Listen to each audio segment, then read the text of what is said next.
A recent survey showed only 34% of intellectually disabled adults have jobs, and many of these jobs are not full-time.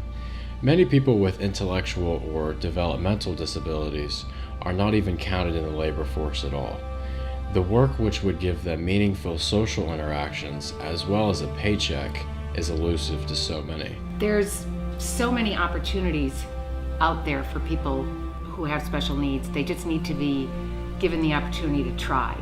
And if they get the chance, they can show how much more they can do than what people think they can do. A law called the Individuals with Disabilities Education Act, also known as IDEA, guarantees a free appropriate public education to disabled children from the age of 3 until they graduate or turn 22. For years, Gail Dott was concerned about what would happen to her daughter, Natalie, after she turned 22. There's so many kids and so many adults who have special needs that sit home after they graduate, or if they become disabled and can't find work for whatever reason, and there's so much lost potential there. And it's so important for young adults to, once they graduate high school, to find meaningful work, because otherwise they'll just sit home and watch movies or television or something, and it's just such a loss of of potential. And I think that if these kids were given the opportunity to try, they'd really shine. Transition focuses on academic and functional achievement. It's to facilitate the movement for students with disabilities from school to post-secondary school outcomes. Transition services are results-oriented. They're based on the students with disabilities' interests, their preferences, and most of all, their strengths. So the instruction goes beyond core academics. It includes teaching students adaptive skills and executive functioning skills. The most pleasant surprise that I had with the kids is, and this is something throughout the whole process of dealing with the special needs kids, is that they're always happy, they're always cheerful. And when you give them a project, the thrill they have of doing it properly, they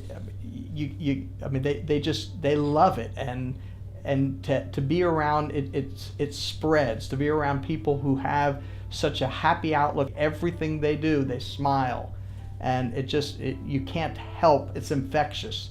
You can't help but feel good about things when you're around people like that. We have career awareness classes for some students. We have career determination, career exploration, where students explore a number of different opportunities.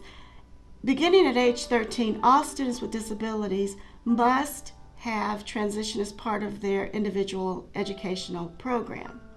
With that, we address what their strengths are, what their weaknesses are, and what their interests are, what their plans are post-secondary. A federal tax break is available to eligible employers who hire certified disabled workers. This is called the Work Opportunity Tax Credit. 2 other federal tax breaks exist for the purpose of improving access and removing architectural barriers for people with disabilities. Those are the Disabled Access Tax Credit and the Barrier Removal Tax Deduction. What we have found is each of the students have different skill levels. They all have the want to do things right and to do things properly. And a little bit of the challenge is finding what each student is good at and what they're capable of, because their capabilities are all over the place. Some are, can do all kinds of things. So it's just a matter of, partnering with different businesses, which I know is a challenge, but so that they can get some of that experience and do that. When a young person graduates from high school, traditionally they go on to college, they may go into the military, they may seek employment. But for our students with disabilities, it takes going beyond just the public school setting, reaching out to our agencies, reaching out to our families, and working together to meet the needs of students with disabilities. Because unfortunately, we have a number of children that leave our schools and are at home. If you have 2 parents that have, one child that has needs after where do they go after high school?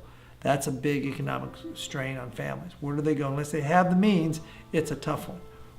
Who's going to clothe him? Where's he going to live? Where's he going to go? Is he going to end up out in the street? Is he going to end up in a bad neighborhood? Does he get taken advantage of? Is he in a bad neighborhood? So the money he makes, he gets robbed. He doesn't know any better. There's all these things that people don't think about. Dana Blackhurst is a nationally recognized educator and expert in the field of learning differences or disabilities. He is head of the Chandler School, which primarily specializes in the education of bright dyslexics. The ramifications of what you're doing here is 66% of people that have learning differences or some are challenged cognitively some way are unemployed. You'll find a lot of people who are dyslexic. I think it's over 10% are in our prison system today that are bright kids that never got proper reading instructions, whether it be economics, home life, whatever, but they fill a lot of our prisons up, which would mean our taxpayers have spent a lot of money. Which could go into reading programs and educating kids better, which would allow them to do things. These are kids who are challenged with they were having problems with reading, decoding, written expression. They need hands-on projects, working with things. As you're in a classroom and as other kids pass you by, you're just as smart as them, but you're having problems decoding the English language. A lot of these guys are your engineers, your electricians, artists, doctors. If you go the other way, just as bad as we have on the one end, pretty much every major profession at the top of the field, they're always the high-end dyslexics who got help or didn't overcome, but learned how to use their talents to do. When you're younger, it's really tough to be dyslexic. It's hard. When you get older, it becomes, now how do I work with it? What are my skill sets? It's like one thing of, say, a person who has they're blind. They pick up eccentric smell and hearing, while a dyslexic person learns certain skills. A lot of people that are dyslexic that get frustrated, a lot of times they can't go up the pecking ladder because they can't spell words. And it really is hard. Their executive function skills. But they're very good at things like running a crew and stuff. And a lot of times they'll run a company, but they don't have the paperwork that says I graduated from college. I did this, so they couldn't do that. You look at those guys and you find out because they had this disadvantage, it gave them an advantage in another area. The state of South Carolina really has no program for special needs kids once they reach 21 years old. In fact, we've been doing this, I believe, close to 10 years or more than 10 years. And we've seen many of the students age out. Some states have taken additional initiatives. For example, the New York State Legislature recently passed a bill called Inspire New York. It offers tax credits to qualified employers who hire New Yorkers with developmental disabilities. A lot of mentally challenged people are not, of all things, taught appropriateness for their skill set to do a job. What are the things you really need to do to have a job and to work in the workforce? And have a plan that when they already are identified by the time they're 8 or 9 years old that they're mentally challenged, that we have a plan that when they're 21 they've been working toward. Like financial planning. In your golden years you plan to have money set aside. Well, we should do that in education for physically challenged people or mentally challenged. We should look down the road where they want them to be. It would actually save us money than cost us money. Just think what would happen if that was put into good education, helping kids who are frustrated with their reading and stuff. It would make a big difference in our society. South Carolina still needs to find a way to help these people join society, for them to be able to live, for their parents to have some sense of security that as they get older, there's a place for them, because in speaking to some of the parents, they're very fearful what happens when they're gone. So if there's if some type of programs can be put together for them to be able to have a meaningful life and for them to live without having to have their parents provide everything for them. Opportunity Village is a very good model in Las Vegas, Nevada, where they have challenged adults that work and learn jobs like in culinary, hotel industry, things that is in the consumer area. Opportunity Village is a nonprofit organization in Nevada which serves people with intellectual and related disabilities. Operating 3 employment training campuses, Opportunity Village helps over 3,000 people a year to receive a sense of independence as well as a paycheck. The inspiring mission of Opportunity Village is supported by enthusiastic employers in the region who contract with the organization for a variety of services. Massachusetts has a very good educational system. With their mentally challenged, they do a really good job in the schools and stuff and integrating the mentally challenged into the community. I think there's much more of a focus when I was there of people with needs or learning needs or challenges. There's much more awareness to it. I think because it's more not rural and more what I call a concrete jungle, you have to do more in the business world. So it's forcing people to, in a small area, to realize they have difficulties with some of their children or whatever challenge. So they have a very good system to get kids help early on for that. So you've got the certain things that go with conclusion. We know it works and doesn't work. It just depends on the teachers and stuff. So when you have mentally challenged kids with certain things and the parents want to put them in a regular classroom, sometimes it's good, sometimes it's bad. It depends on the culture of the school and how they approach it. We look at it a little differently here at Chandler School because we don't consider any of our kids in the realm of mentally challenged at all. They're bright dyslexics and they have a gift and they need to learn how to use it. Everyone has weaknesses and strengths. We know there's 9 forms of intelligence. Back when people were coming through, it was linguistics and mathematics. So if you had a person who was challenged and he couldn't read, how was he going to get a job?